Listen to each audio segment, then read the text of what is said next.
Welcome to Shelby Cookie's Final Fantasy XIV Let's Play. A Realm Reborn, Episode 1, Character Creation and First Quest. Hey guys, as you might have heard from the opener, this is my first episode of Final Fantasy XIV's A Realm Reborn episode. Today we're going to be focusing mainly on the character creation and getting to the first quest. I had actually already done most of this during a stream, so this is actually the character we're going to be using. Let me show her in a decent light. So I'm actually going to just go ahead and preload her, but first I do want to show all new players the character customizations for each and every race, just so that they can get kind of an idea of who they would like to play if they were to try for the very first time. I'll probably put a timestamp for people who aren't new so they can go ahead and skip to the first quest, even though that's probably not going to be the majority of this episode, since I'm actually just trying to catch up to where we hit on the stream. But like I said, I just want to give all new players an opportunity to check out the character customization window, see what they can do with it, and if they're interested in making a character that looks just like this, we'll go ahead and show them how to do that. I never recommend people completely copy a character like this, since there are so many options in this game, but if someone were to really want to look like this Lalafell I have created, you'll be able to see the options I chose here. So obviously we have a height slider for Lalafells. It goes from this height to a max height of 38.2 inches. I always keep mine on the shortest. The bust size actually really doesn't matter on Lalafells. I'm not really entirely sure why they included it. But it is what it is. Obviously I keep that the smallest because there's really no reason for it to be the largest or anything else. So there's a ton of skin tones in this game, and each race has their own individual palette. The Dunesfolk have pretty human palettes. They have everything ranging from very pale to very dark, and different shades of the tone, from a more reddish hues to more yellowed tones. So this would be more humanesque to more muted tone, I suppose. So we have a ton of hairstyles. Let me quickly go through all of them.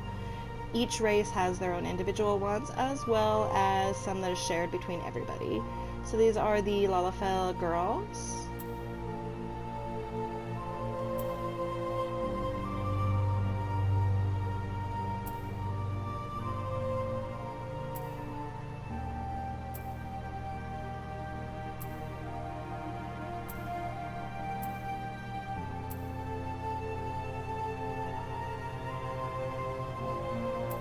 So there's a lot of options. I'm actually gonna go a little quicker through this. I would go through each individual races, all of their options, but I'm just gonna kind of scroll through them once we go to the other ones, because there are so many. But this does give you an idea of just how vast the creation is. Of course, it's not the best of every MMO, but personally I'm very impressed with it.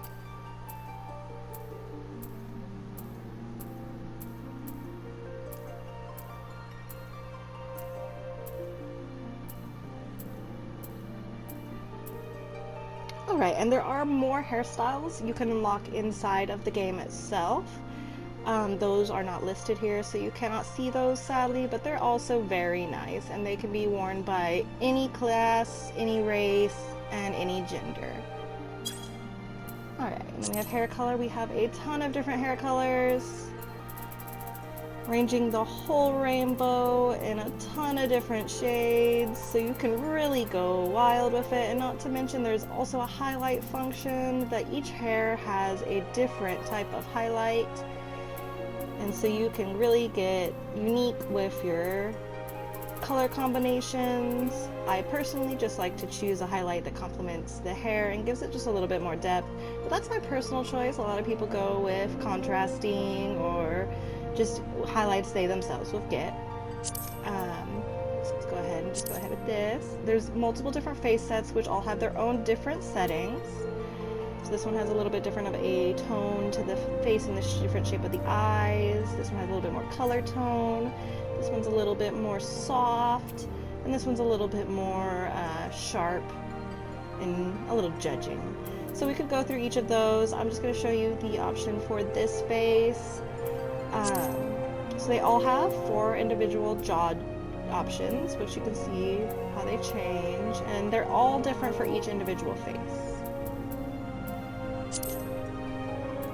Same with the eyes.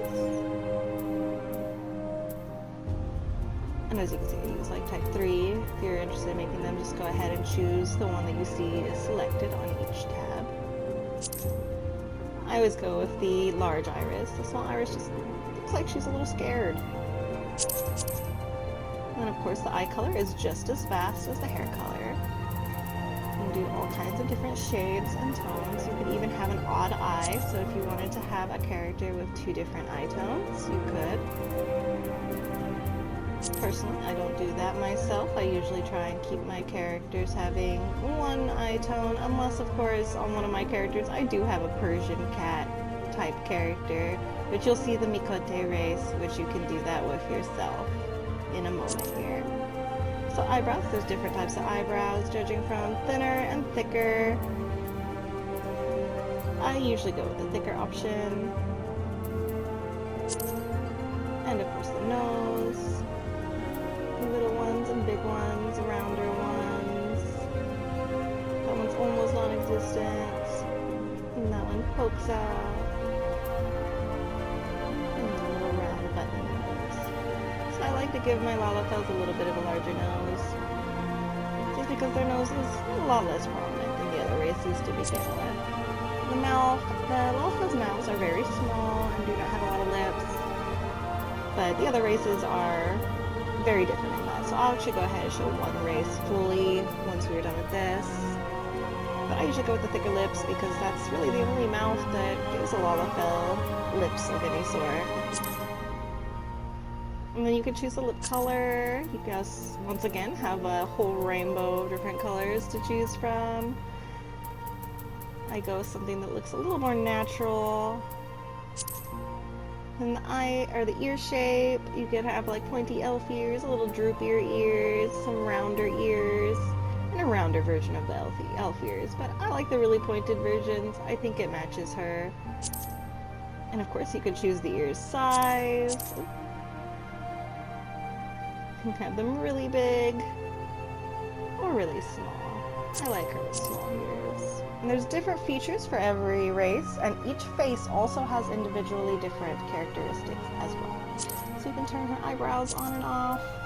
They have a little gemstone that I have been told represents their birth month, or essentially what would be their birthstone on a Lalafell. I had originally thought it was a Garlean eye, but I was told by someone who is a lot more literate in the lore than me that that is not what this is. Lalafells have a Taru nose option for those who were fans of Final Fantasy XI. It's very cute. I don't usually use it personally, but for people who like it, I think it's a very cute option. You can also have automatic earrings, but I like using the earrings in the game. There's a lot of unique options. You really don't need those. You can have classic marks. Each race and face, once again, has a different one of these. You can choose the color of those. Of course, I turned them off, so you can't really see it. But once again, there is this huge, vast color chart to choose from. Now, face paint, there's a bunch of different types of these, and you can also earn some of these, I think, from the MOG station now. I don't think there's any options available in the game currently. But there's all kinds of different face marks, going from scars to full-on face paints to things like mud on your face and freckles. Personally, I really like to give her a little blush. It makes her seem a little bit more alive. And of course, once again, you get to choose the different colors and dark and light options. I always go with a darker cheek with a more skin tone, so it gives her a very lively look. But you can, like I said, go ahead and do all kinds of different things with it. That's just my personal option. To go back, there we go. And then there's the voice. Some of these are pretty ridiculous, and some of them are pretty cute. But hold your horses with some of these. So Lalafels have very childish voices.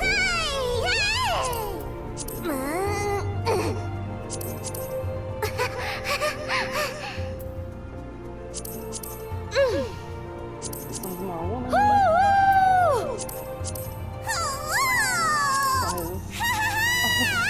Really a high pitch.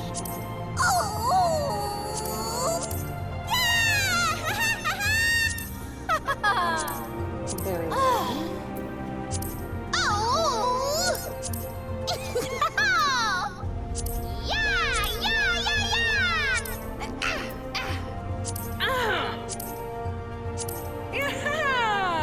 These are very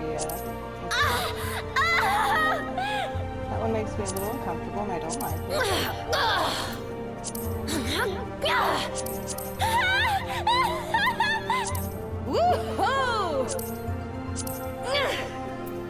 So personally, I like voice 2. It fits the Lalafels without being too obnoxious. Alright, so that would be how we would create a Lalafel. I'm gonna go ahead and make one, no, not make, but just go ahead and show one more race to you. So we have the Here, which are, the Here are said to have first traveled to Eorzea from her surrounding continents and islands. 3 great migratory waves later, they are now the most populous of all the civilized races. They exhibit a relatively modest physique, both in height and build, and are known for their particularly short, rounded ears. Heres are well suited for traveling long distances by foot, a trait thought to account for their swift proliferations. Their espousal of an elective variety of languages and traditions, and it is a legacy of their diverse heritage, as is the resulting lack of a unified cultural identity. So there is also 2 different types of race for each one. There is going to be the Midlanders and the Highlanders for the humans, or the Heres. Go ahead and show. That is a Highlander.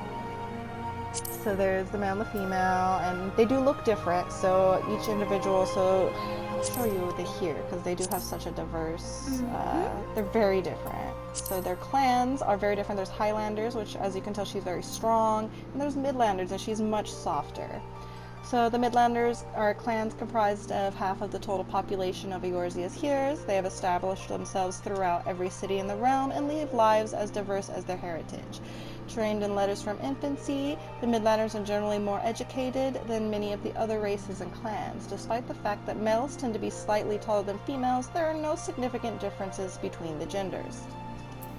So Highlanders are obviously much taller. They're a lot more strong looking. Most of the races are just a color change with their secondary type, but Heres are a little different.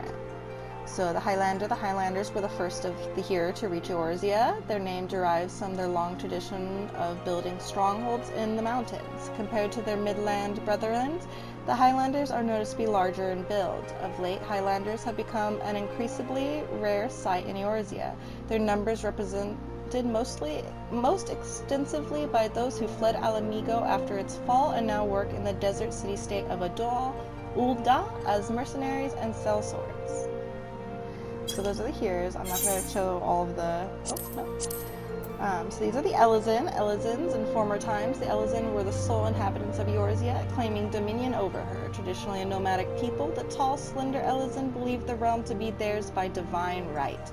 Unfortunately, this belief made the eventual appearance of the Here in the multitudes akin to an invasions, and a long history of conflict ensued. Ultimately, the Elezen diverged into the two clans that exist today. The Wildwood Elezen that took to the forest to protect their homeland, while the Duskrite Elezen withdrew to caves and subterranean, opting to avoid all contact with any but their own. Here's the Lalafell that we have. Lalafell, a wee people sporting short, rotund bodies. The Lalafell appear as no more than children to the eyes of most. Many of these nimble little folk hail from the islands of the South Seas, where they practice a simple agricultural lifestyle. It was not until the opening of maritime trade routes that the gradual migrations of Lalafell to Eorzea began. Now one of the most well-established races in the realm, Lalafell can be found in great numbers in nearly every city. Though Lalafellan culture places great emphasis on blood relations, individuals are known for getting along amicably with members of all races. This is probably the most popular race. It is the cat race, probably who you have seen the most of from this game. So the Mikote. The ancestors of the Mikote made their way to Eorzea during the age of endless frost, traversing the frozen seas in pursuit of the wildlife upon which they subsisted. Adaptation to a hunting lifestyle have fashioned them with a keen sense of smell, powerful legs, and a tail which provides them with exceptional balance. Mikote are known to be very territorial, and many individuals tend to lead solitary lifestyles, particularly the males. This is one of my favorite races, the Rogadin. Rogadin are known for their brawny builds and piercing eyes. The Rogadin are large and most rugged of all of Eorzea's races. The majority of the realm's Rogadin belong to the Seawolf clan, a maritime people who earn their keep on or by the sea, be it as sailors, fishermen, or pirates. Comparatively fewer in number are the Hillsguard, who are known for their more earnest demeanors and can often be found working as bodyguards and smithies. The Alra. These were actually added in Heavensward, so had you started the game at the very beginning of A Realm Reborn, you would not have even seen one of these before. They were all complete shock to us when Heavensward came. So Alra. The curved horns and beautifully patterned scales that characterize the Alra often give rise to speculations that members of this hero-like race, native to the far eastern continent of Othard, are, in fact, the progeny of dragons. This, however, has long been disputed, with scholars citing several distinct differences in the two races as evidence of decidedly dissimilar roots. The first and foremost being the enhanced hearing and spatial recognition granted by an Alra's cranial protrusions, traits not attributed in draconian horns, and the second being the gross disproportion in body mass between Alra females and male. Again, a trait widely unseen in dragons. So in Alra, the male and females are the ones that actually are very different looking. Every other race are very similar. The male Alra, however, are huge compared to the females. Also, let me go back and show the males of the races we've seen. Most of them are very similar to their female counterparts, but the Alra is the only exception, that they are way bigger than the females. Now, Hrothgard are one of our very first gender-exclusive races. This disappointed a lot of people, but it seems like the debate about it has quieted down now. So the Hrothgar, hailing from the distant shores of Ilzabard, the Hrothgar are a burly people of lion-like appearance, or the males are, at least. Females number sparingly few among the population, and thus are rarely so much as glimpsed by the other races. The Hrothgar's imposing countenance, mitigated not at all by their sharp claws and still sharper fangs, incite panic amongst Eorzeans upon their arrival. As they were also unable to communicate, initial interactions with the common folk often escalated into conflict. It was not until the Hrothgar gained mastery of the common tongue that fear was allayed. And in time they would be, as neighbors, welcome in all corners of the realm. And then there are the ever-wanted Viera. Hrothgar and Viera were both added this latest expansion, which is Shadowbringers. This was a very, very wanted race, and people are still to this day very upset that the males did not come with them. We still expect to see the males someday, I would say. Of a tall stature and slender frame, the Vieira's physical appearance is strikingly similar of that of Hyr and Elizin, same for their distinctively long ears. Adhering to a strict code known as the Green World, they are prohibited from contact with the outside world under the threat of exile. Their society is purely matriarchal. The males of age are seldom, if ever, found within the borders of any village. They instead serve as protectors of the wood and from the shadows, that no evil may ever encroach on their sacred lands. So those are all of our races. As said, we're going to go ahead and choose our Lullafell we have already created, and go ahead and move on. So we're going to go ahead and save. Yes, we are done. We're not going to save the data because it's already saved. So the Eorzean calendar, I usually just go with whatever my actual birthday is. The Eorzean year consists of the moon, Memphina, revolving around Hydaelyn's 2 astral and umbral poles, which fluctuate between each of the 6 elements. In this, the year can be said to be the length of 12 moons. So I always go to the 12th moon, the 6th umbral moon, and what would be December 31st, the last day of the year, which also happens to be my birthday. So I just go okay with that. So this is what we're going to go into the gods. You can choose whoever you want. It doesn't actually affect you in any way, but I'm going to go ahead and read these all for new players that are actually interested in them. So I always have to move the screen so I can actually read the words a little better. Helon. Helon, mover of glaciers and goddess of war, is the guardian deity of Ishgard. She commands the element of ice and is associated with the first moon of the Eorzean calendar. Helon is the daughter of Rhalgr and a bitter rival of Nofaka. She is most often depicted as a relentless warrioress, armed with a bronze great shield. Her symbol is the 3 spears. Memphina. Memphina is keeper of the moon and the goddess of love. She commands the element of ice and is associated with the second moon of the Eorzean calendar. Memphina is the sister of Azima and the divine lover of Osheron. She is most often depicted as a maid carrying a round skillet. Her symbol is the full moon. Thalic. Thalic is the ruler of rivers and wisdom and god of knowledge. He is the guardian deity of Sharlayan. He commands the element of water and is associated with the 3rd moon of the Eorzean calendar. Thalic is the father of I always struggle with this name, Limlain, and the teacher of Byrigot. He is most often depicted as a reserved scholar holding an ashen staff. His symbol is the scroll. Nemea. Nemea is the watcher of celestial bodies and the goddess of fate. She commands the element of water and is associated with the 4th moon of the Eorzean calendar. Nemea is the younger sister of Althic, the master of Rhalgr. She is most often depicted as a weaver donning a white silken veil. Her symbol is the spinning wheel. Lemeline, watcher of the sea and goddess of navigation. She is the guardian deity of Limpsa Lominsa. She commands the element of wind and is associated with the 5th moon of the Eorzean calendar. Limlian is the daughter of Thalic and the elder sister of Nofaka. She is most often depicted as a strong fisherwoman wielding a long-bladed harpoon. Her symbol is the wave. Osheron. Osheron is ruler of the mountains and god of travelers and vagrants. He commands the element of wind and is associated with the 6th moon of the Eorzean calendar. Osheron is the brother of Nadal and are close companions of Halon. He is most often depicted as a carefree ranger wielding a bow of yew. His symbol is the walking stick. Byrigot. Byrigot is the purveyor of architecture and industry and god of the arts. He commands the element of lightning and is associated with the 7th moon of the Eorzean calendar. Byrigot is the elder brother of Halon and pupil of Thalic. He is most often depicted as an ardent smith with a 2-headed hammer. His symbol is the hand.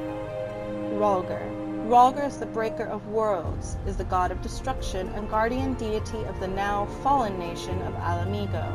He commands the element of lightning and is associated with the 8th moon of the Eorzean calendar. Rhalgr is the father of both Byrigot and Halon and serves as an attendant to Nemea.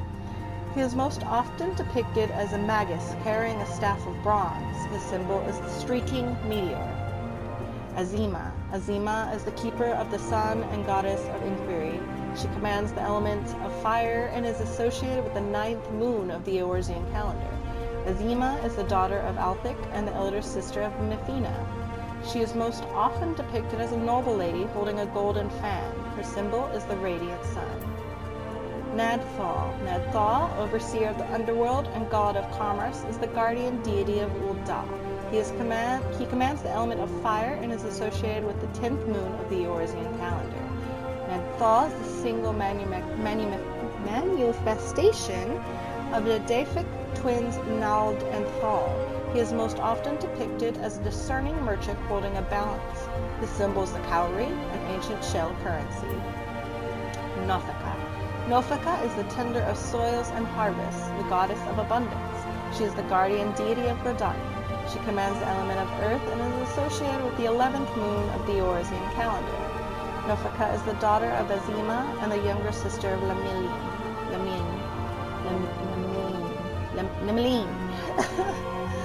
She is most often depicted as a jubilant farmer holding a scythe of steel. Her symbol is a spring leaf. And the final one is Althic. Althic is the surveyor of change and space and god of time. He commands the element of earth and is associated with the 12th moon of the Eorzean calendar. Althic is the father of Azima and Mefina and the elder brother to Nenia. He is most often depicted as an Ashtur emperor wearing a mithril great axe. His symbol is the hourglass. So when we were playing on the stream, we had Halan being our chosen deity based on the fact that the poll I put on my Twitch said we are going to be a Lalafell warrior. So, alright, so these are the classes you can start with. There are actually quite a few more in the game that can be gotten throughout leveling these ones. These also upgrade into something else later on.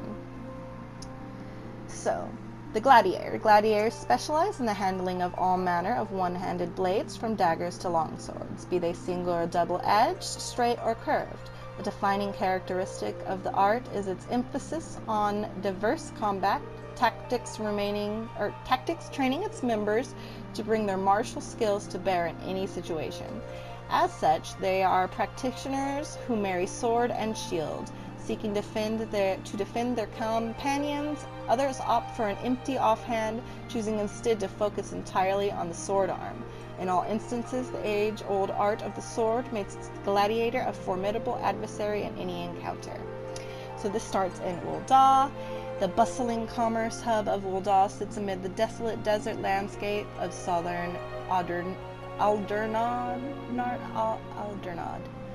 Ul'dah culture is known for its affluence, and the wealth of the nation comes in large part from its abundant mineral resources and clothing craft industry.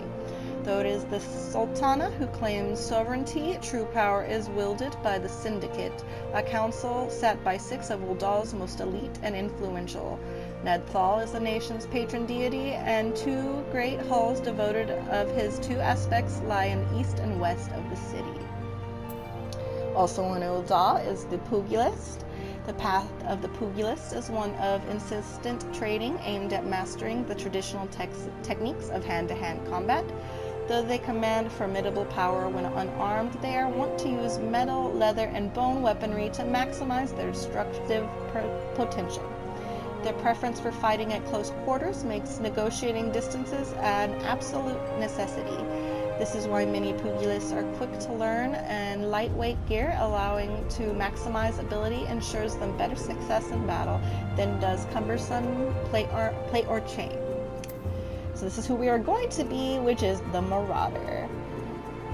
So, Marauder. The Marauder is a combat specialist whose weapon of choice is the Great Axe, a fearsome arm emblematic of Eorzean pirates.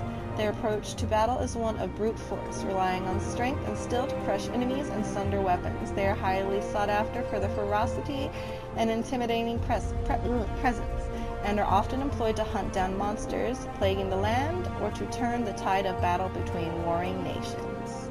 They are from Limsa, on the southern coast of the island of Reborn, under the shadow of ancient cliffs worn by the relentless onslaught of the Rontando Sea lies the theocracy of, I have actually never said that word, of Limsa.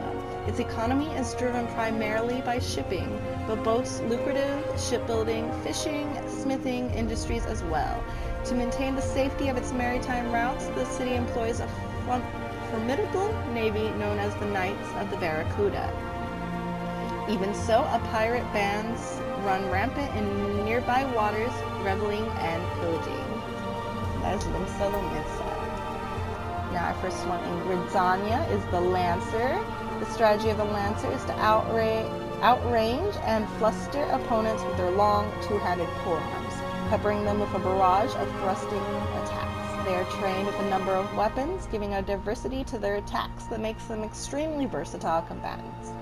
In former times, the long spear saw the most widespread use, due in great part to the influence of the product Lancer Legion of Alamigo. Since then, the guild has greatly expanded its armories to include a variety of weaponry, such as the halberd and the trident. Let me read Gridania saying. In the eastern reaches of the Aldenard landmass, home to a vast, dense woodland and coursing rivers, lies the forest nation of Gridania. The cityscape is a mosaic of labyrinthian waterways and great wooden structures. So gracefully constructed, they seem a part of the surrounding environment. The favored goddess of the citizenry is Nafaka, the matron, but great faith is also placed in the wisdom of the seed seers, young oracles who guide the nation based on the will of the forest elementals. So those are all the 3 starting nations.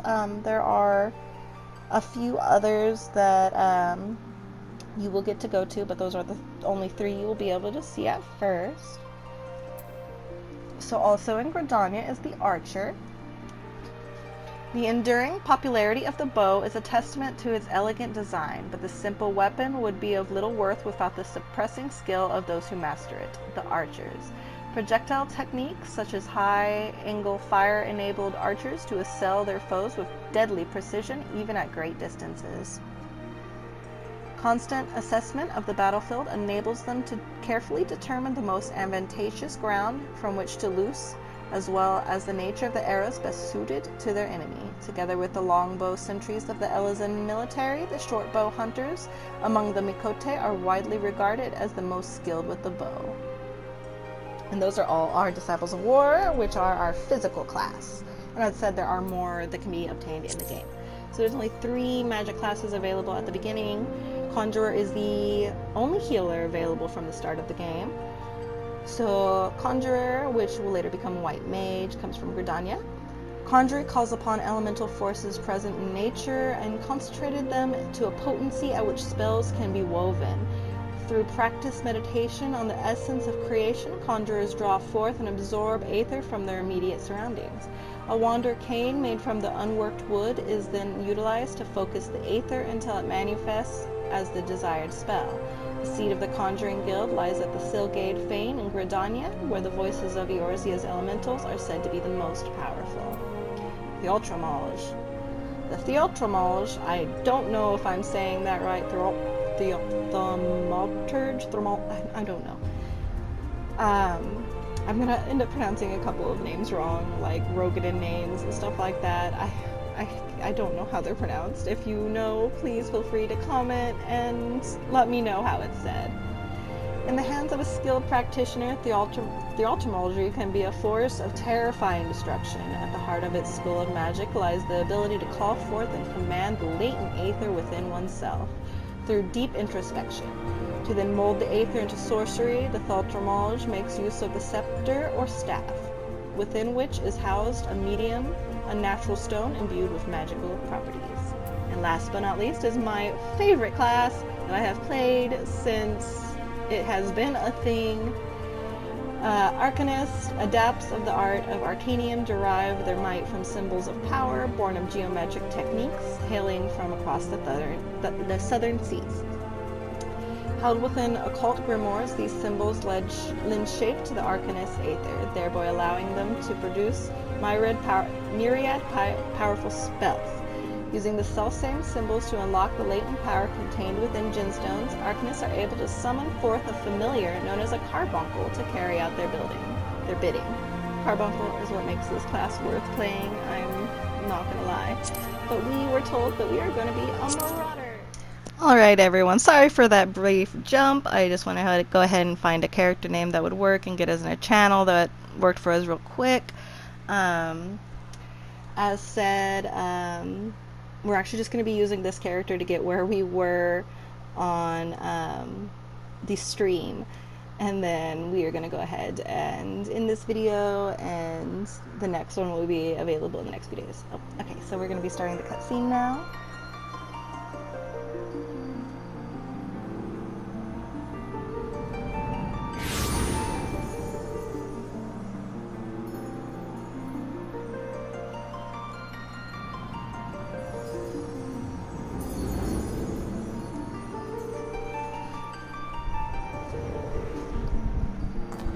Here.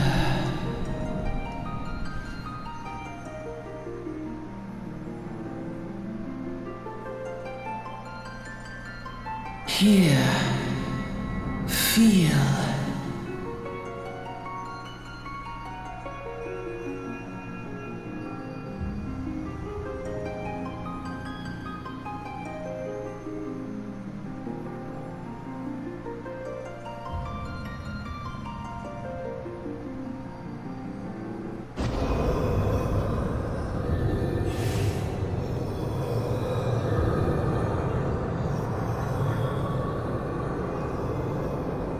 Hear, feel, think.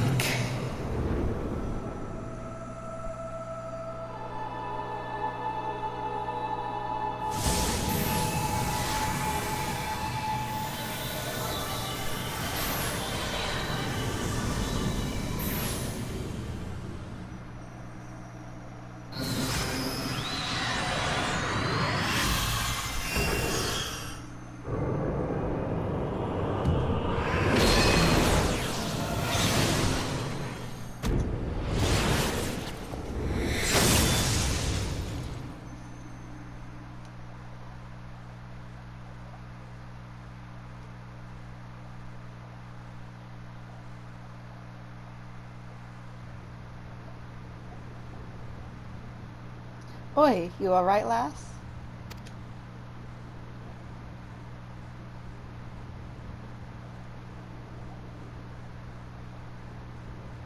You were moaning in your sleep and sweating buckets besides. Rolling of the ship got your stomach churning, has it?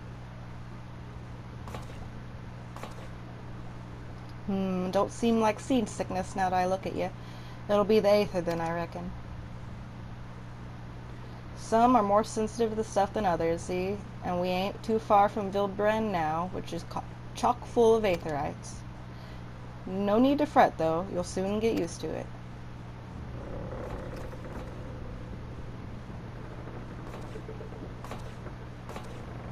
Ugh, might as well have been bloomin' seasickness. Ship's leaping around like a demented chocobo today. I reckon I might head out on deck, get myself a breather of fresh air. Limsa is still a far way off, in case you were wondering, seeing as you're awake and all. How about you keep me company till we get there? These young'uns don't seem to much care for conversation, see? Any road, Brennan's the name, and peddlin's me trade.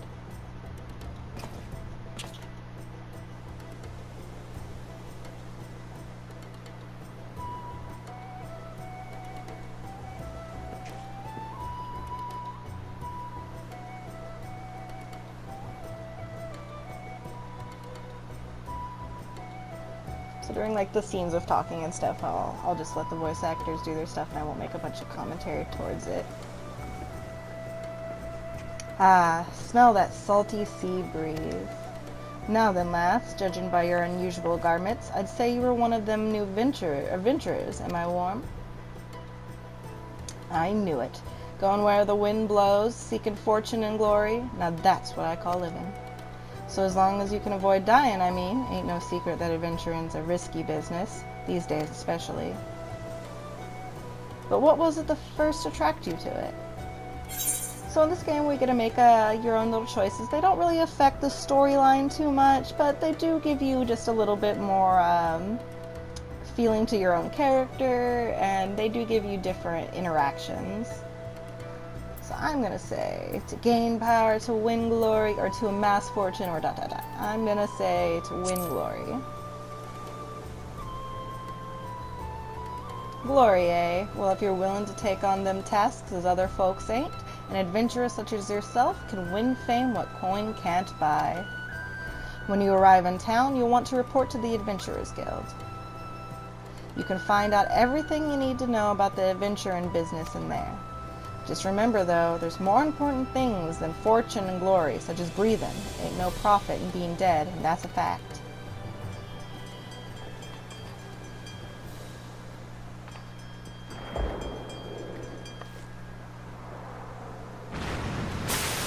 Ugh.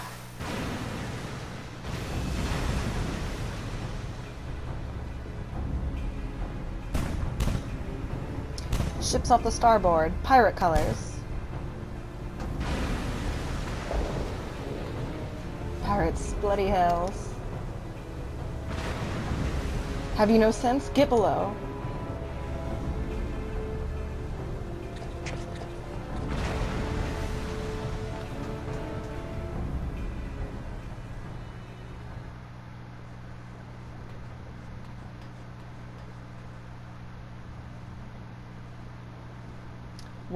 What is the world coming to? Pirates firing and a ship flying Lemnian colors. Bastards either have a boatload of balls or bugger all for brains.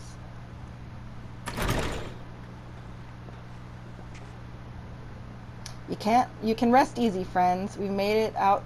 Oh, count it. Ugh. This one's gonna be a little bit interesting.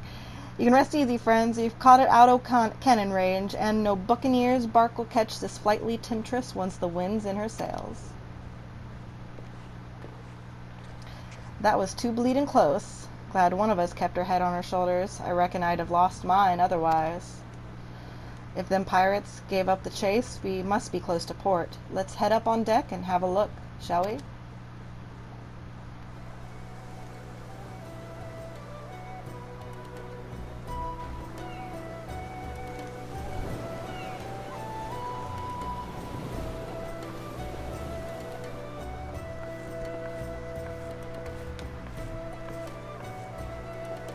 By the by, is this your first trip to Limsa Lominsa? I'm gonna say yes or no. I'm gonna say yes, or no, because this is definitely not my first trip. But for you guys, it might be a yes. Thought not. But I'll wager there's been some changes since your last visit. Allow a journeyed itinerant to apprise you of the current state of affairs. Limsa Lominsa prides itself on being Eorz's foremost naval power.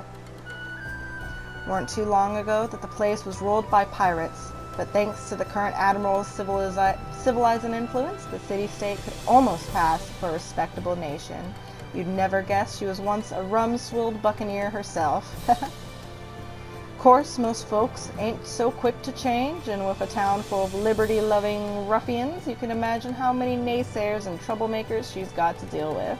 Like them pirates who took a fancy to us just now. And if that weren't bad enough, I've heard that the Thaghagan are raiding the coast just as bold as you please. Them are the sea-dwelling beastmen that the locals call fishbacks, in case you didn't know. At long last, land ho. Behold, Limsa Lominsa, a nation blessed by the ocean's bounty and beloved of Lemnian, goddess of navigation. Limlane, goddess of navigation.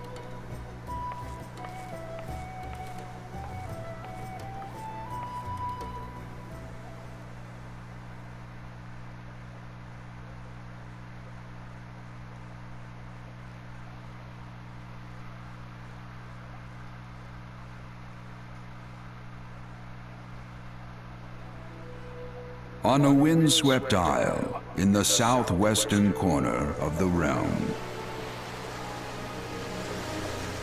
Amidst the roiling waves of the Rotano Sea lies the maritime city-state of Limsa Lominsa.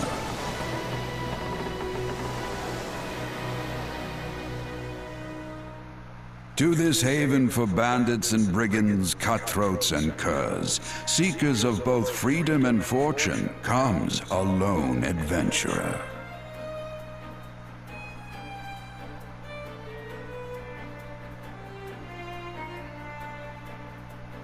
Lone yet not alone, for the hero's arrival has drawn the gaze of the nation's patron deity, Lim Lane.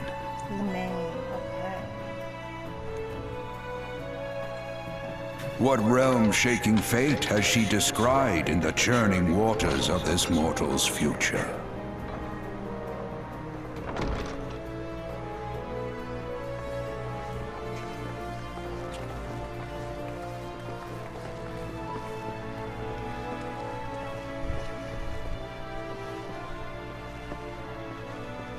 We are the mightiest of adventurers. And here's where we part ways, lass. I'm off to the markets to deliver me wares, then it's on to the high road for me. Here, I want you to have this, by way of thanks for saving my arse earlier.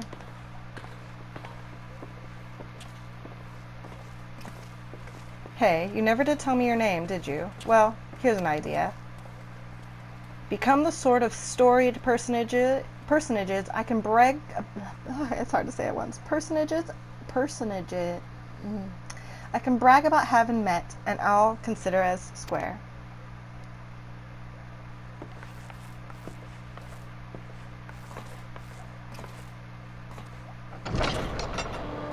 Through peril and hardship, discovery and triumph, may the navigator guide this brave soul on her life's voyage. Till sea swallows all.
Hey, you there. Sorry.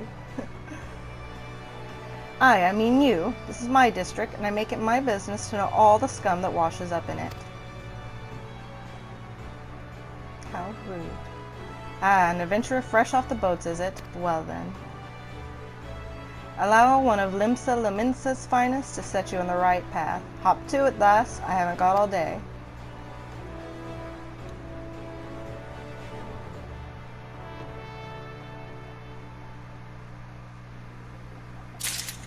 Alright, we have officially entered the game.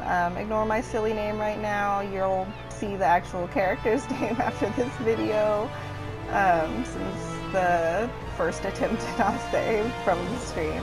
Alright, welcome to Limsa Lominsa, a bustling city-state filled with scoundrels and brigands, the rough-cut diamond of the Rotano Sea.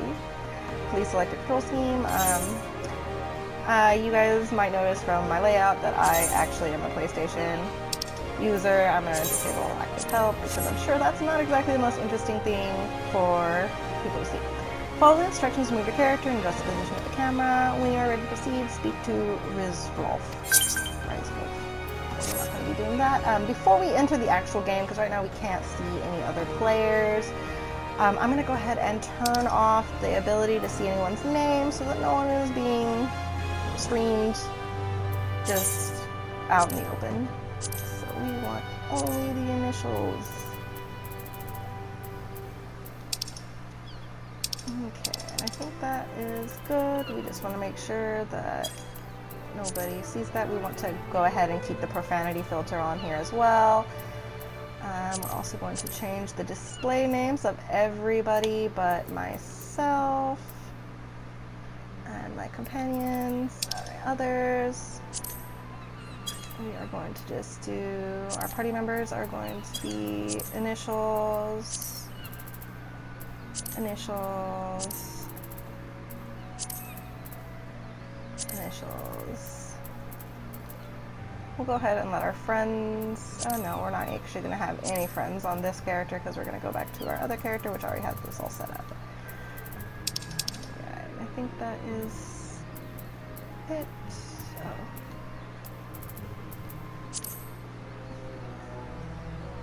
I'm going to set all these.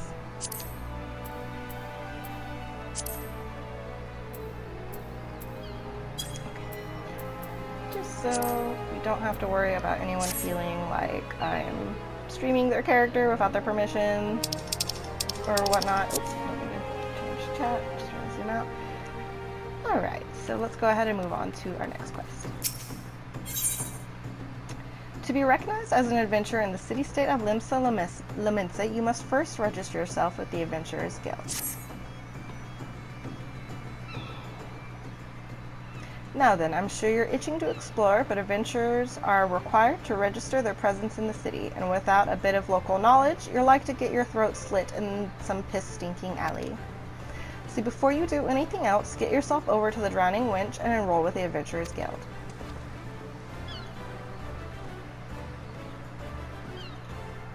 It's not far, just head straight down the street and speak with Grefar. He'll show you how to work that big moving platform we call the Crow's Lift, and that'll take you to the pub. Once you're there, look for a fellow by the name of Baderon. He's the proprietor of the Wench. He might curse like an ale-sodden sailor, but the man's got a soft spot for wide-eyed newcomers like yourself. He'll set you straight. Got all that? Good. Now run along, and may the navigator guide you on your journey.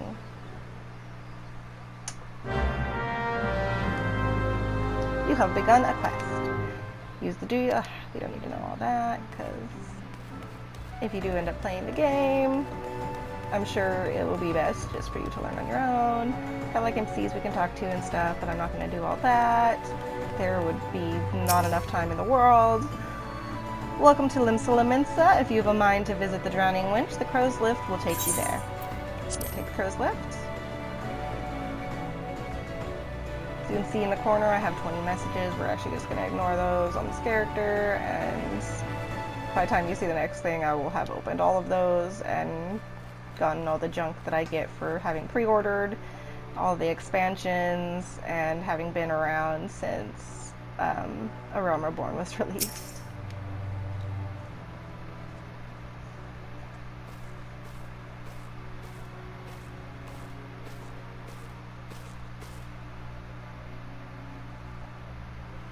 Greetings to you, lass.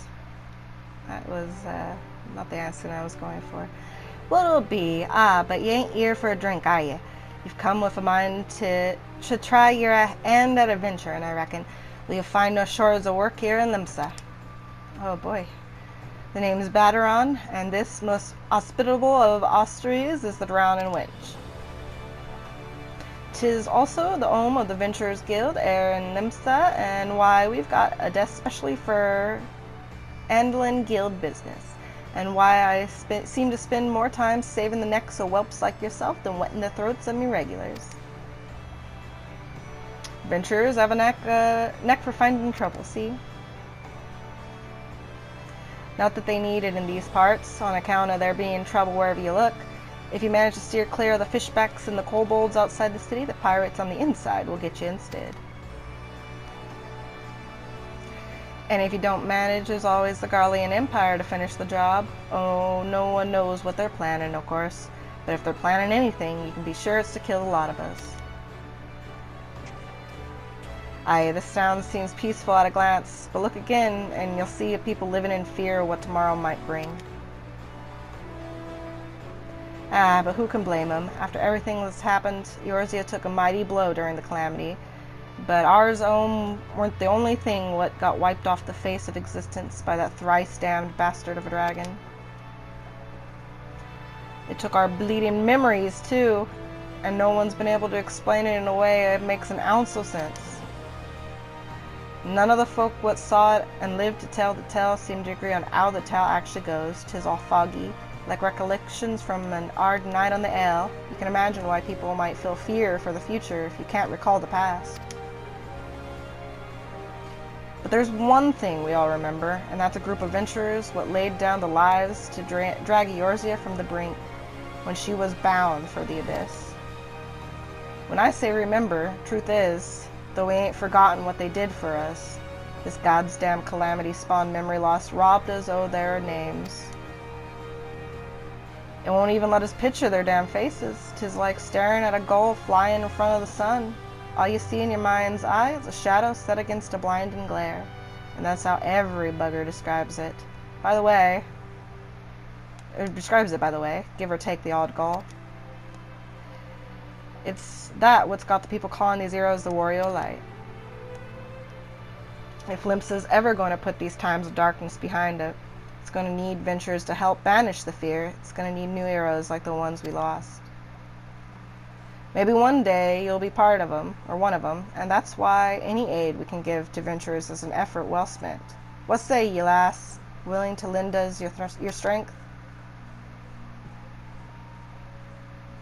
Methinks to ye, and the navigator and all. I knew she'd steer ye my way for a reason. But listen to me, gathering on like a sun-touched fishwife. 'Tis nigh time we got your mark in me book. Put your scrawl right there.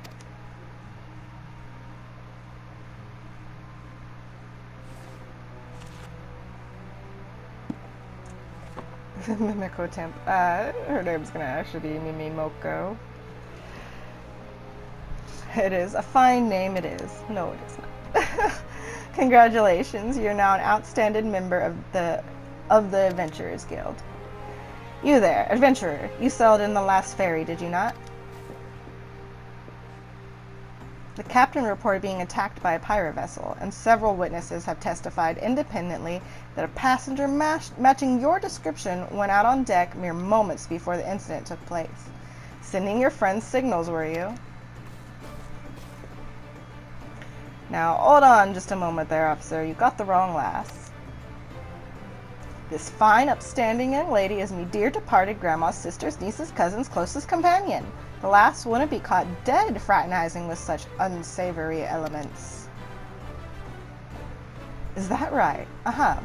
You are surely aware of the recent kidnappings. Respectfully, then, we cannot be too trusting of outsiders at a time when the loyalty of even our closest friends is in doubt. Aye, you make a good point there, officer. A very good point. Very wise. You needn't worry, though. I keep an eye open at all times, me and two more often than not. Now, sir, what say you to a tanker of me finest ale before you return to your duties? Your duties, eh? Not a watered-down cup of piss like last time, I should hope. Ain't got the faintest idea what you're on about, officer. The wench might offer some of the cheapest grog this side of the Strait of Myrthor? I don't know. But that don't mean it won't get you good and pickled. And look, there's a chair right over there just crying out to be sat on, so kick off them heavy boots, eh?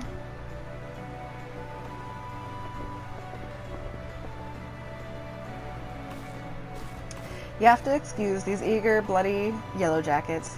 They've been a kidnapping, see, and they ain't got a clue who's behind them. Naturally, they've taken to clapping irons on anyone who looks vaguely suspicious, which means venturers, visitors, and pretty much every bugger else in this town. Don't take it personal, though, as Lamensians can be an headstrong bunch. Oh, bastards, it's true, but given time, we'll grow on you. Now, where was I? Welcome to Limsa Lomensa, where the sea is as green as the faces of my patrons after a few too many black belly whiskeys. Now, take a moment to gather your wits, and we'll get started with learning ye the ways of the city.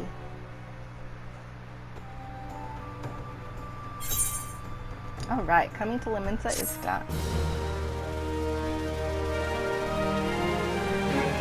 includes the introductory game tutorial. You've taken your first steps as an adventurer into the city of Limsa. Listen well to the wisdom of Balderon Ten Fingers, then go forth and discover the incredible adventures that await you. I apologize for the rather abrupt ending. We actually ran out of time on the PlayStation, but please like, subscribe, comment below, and help me get a foothold on YouTube. I hope you all have a lovely evening. Good night.